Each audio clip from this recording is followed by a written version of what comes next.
কই কোথায় গেলে আমার বন্ধু বান্ধবরা?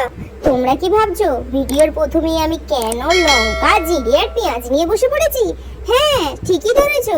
দেখো, আমি কিন্তু চলে এসেছি গরমকালে পেট ঠান্ডা করার খাবার নিয়ে। কিন্তু জানি না এতে পেট আর মন দুটো ঠান্ডা হবে কিনা। গরমও হতে পারে, কেউ রাগ করো না যেন আমার খাবার দেখে। তোমরাই বলো, পান্তা ভাত খাবো আর মুখটা হু হু করে লঙ্কার মতো জ্বলবে না, তা কখনো হয়? তাই শুকনো লঙ্কা আর জিরে ভালো করে ভেজে নিয়ে পেঁয়াজের সঙ্গে ভালো করে ঢলে নিয়ে হাফ করে নিলাম। একটু রাখলাম আলু মাখার জন্য আর একটু রাখলাম মাছ ভাজার জন্য। আর মাছ ভাজার পর কাঁটাগুলো পাশে রেখে দিলাম পেট ঠান্ডা হওয়ার পর দাঁতগুলো কতখানি জোর আছে সেটা দেখার জন্য।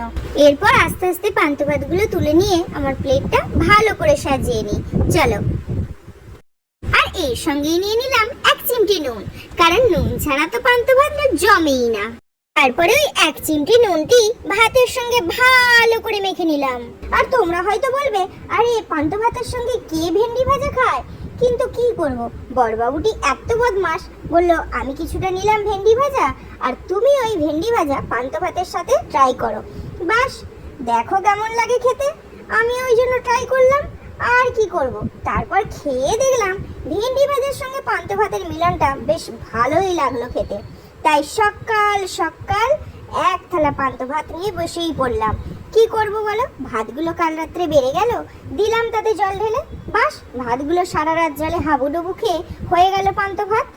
1 থালা পান্তা ভাত নিয়ে বসে পড়ার পর কতখানি মেয়ের পেটটা আর মনটা ঠান্ডা হয় সেটাই হচ্ছে দেখা।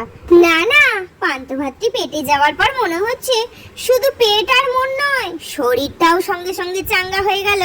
যতই বলো, এ স্বাদের ভাগ আমি কিন্তু কাউকে দেব না।